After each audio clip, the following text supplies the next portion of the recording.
Our guest for today is the most eligible bachelor of his time, none other than Mr. Charlo T. Lim. Good afternoon, sir. Maraming salamat po sa pagpaunlak sa akin dito sa pag-interview po sa inyo. Actually, sir, meron po kami tatlong katanungan na nangangailangan ng makatotohanan sa inyo. Are you ready, sir? Okay. Our first question is, Philippines are now facing different economic problems, and one of this problem is poverty. Does this poverty really affect your total revenue? Well, as I can say, we feel so sorry about the situation that we're experiencing right now in the Philippines, most especially about poverty. But for us here in Shakey's, as what we realized, the sales that we have against last year, we actually have a growth of about 30% growth against last year. So we can just say that it actually has affected our situation or the business that we have in this kind of industry. Thank you very much, sir. And now let's go on for the next question. Our next question is, there is a news spreading yesterday and unfold today, the food poisoning issue. And does this issue affect your establishment, especially that you are in the food industry? How? Well, we always are struggling to get rid of that situation, most especially because of this kind of business, the food service industry. One of that is the term we call food safety. We always have to control the temperature of the food that we serve to our guests.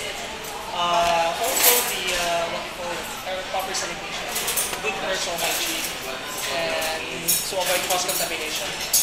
So, sir, do you have any seminar for your subordinates for that proper food hygiene? Yes, we do have. Every time we conduct orientation for the new employees, that's always part of the orientation about good personal hygiene and food safety. That's good. Well, for our final question, are you ready, sir? Yes. Okay, Mr. Lim, your final question is, you are one of the most fast-growing company here in internationally. Okay. How can you maintain your popularity? Okay, since 1954, Shakey's actually started since 1954. And for us here, we always consider service and satisfaction for guests as our main product here. Because as we can see, we have a lot of competitors here. And it's just like we have the same kind of products that we serve to our guests, like pizza, chicken. And what makes Shakey's to be unique than other competitors that we have is our service to our guests and the way how we satisfy. In terms of uniqueness, ano po ba ang nagbigay sa inyo na pagiging unique ng inyong pizza from the other company? Well, we are known about thin crust pizza. We are actually known as home of the original thin crust pizza. And the chicken that we have. And I think all the products that we have here are really different from that. The only thing we have the same pizza, but the flavor really different. Para matikman din natin, di ba? Televiewers, okay? Now, sir, thank you very much, sir, for the answers. Okay, televiewers. Ngayon, sasabihin na po natin ano po yung negative and positive impact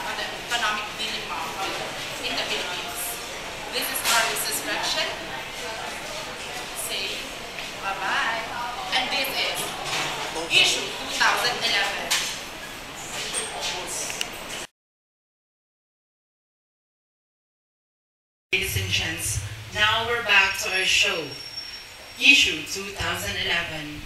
Nag-imbita po kami ng isang napakagaling na kritiko mula sa Australia. Siya po ay walang iba kundi si Mr. Alden. Mr. Alden, good afternoon. Good afternoon. Good afternoon. Kami po ay nag-conduct ng interview mula sa manager po ng Shakey's. At nag-prepare po kami ng 3 katanungan mula sa kanila. At mula sa katanungan na yon at kanilang sagot, kayo po ay magbibigay ng komentaryo pagtungkol sa kanyang mga sinabi. At ang una po naming tanong sa kanya ay, Philippines are now facing the different economic problem. Does this problem really affect to their establishment, and how? And this economic problem is the poverty. And his answer is, the sales last year are get low by 40%, but we can say that we are really affected from that situation. Ano po masasabi mo?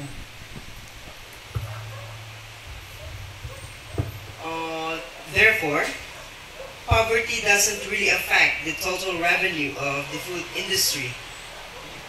Although Philippines are now suffering global crisis, I conclude that poverty is not the reason why we can eat or wanted to eat.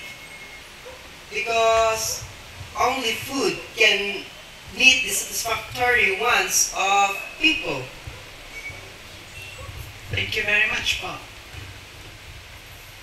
Ang isa po pong katanungan na ang binigay sa kanya ay, there is a news spreading last day, yesterday, and unfold today, the food poisoning issue. Does this food poisoning issue really affects to their total revenue, especially that they are in the food industry, and how? And his answer is, we are very strict, especially for the food safety and proper food handling to avoid food contamination. And their establishment conducting a free seminar to their crews about proper food handling. Ano po ba masasabi niyo? Therefore, we should consider the place and ambience of the establishment. We should be observant to the food handler, because maybe from that point, that food will get contaminated, and that was the time that we could get salmonella viruses that will end up to food poisoning. I conclude and agreed to Mr. Lim that the food establishment will conduct a seminar for the do's and don'ts in the food handling. Maraming salamat po. Kahit din po ako, talagang agree din po ako sa sinabi niya. Well, for the last question, sinabi ko po sa kanya, tinanong ko po sa kanya na their establishment is one of the most fast-growing company here or internationally, and how they can maintain their popularity.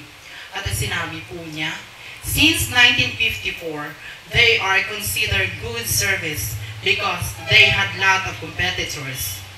The good relationship to their clients and crews as well. Ano po ba masasabi niyo?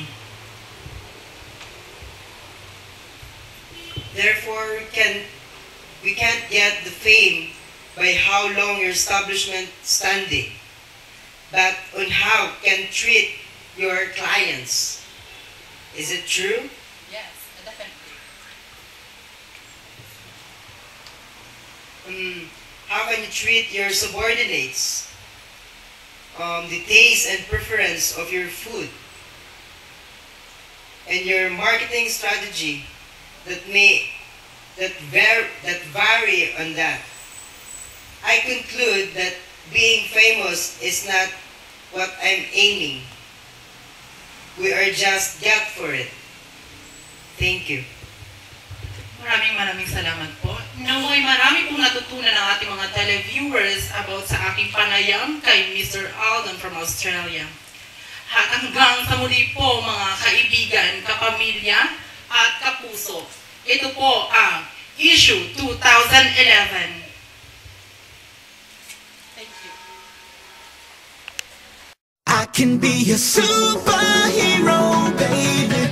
The one that's gonna save you if you're in danger. You know who to call whenever you fall. I'll be there to catch you and come to your rescue. That's right. Look, it's a bird, it's a plane, oh baby, it's changing. You know I'm right here, girl, holler when you need me. When life get tough, I can make it look easy. We can do the stuff that you see on TV. Superman, be my Lois Lane, I'll be your Tarzan, you can be my Jane. I make the sunshine when it's trying to rain. I can ease your stress, take away your pain. I ain't tripping off the next man, baby, I'm a beast, but I ain't trying to be an X-Man.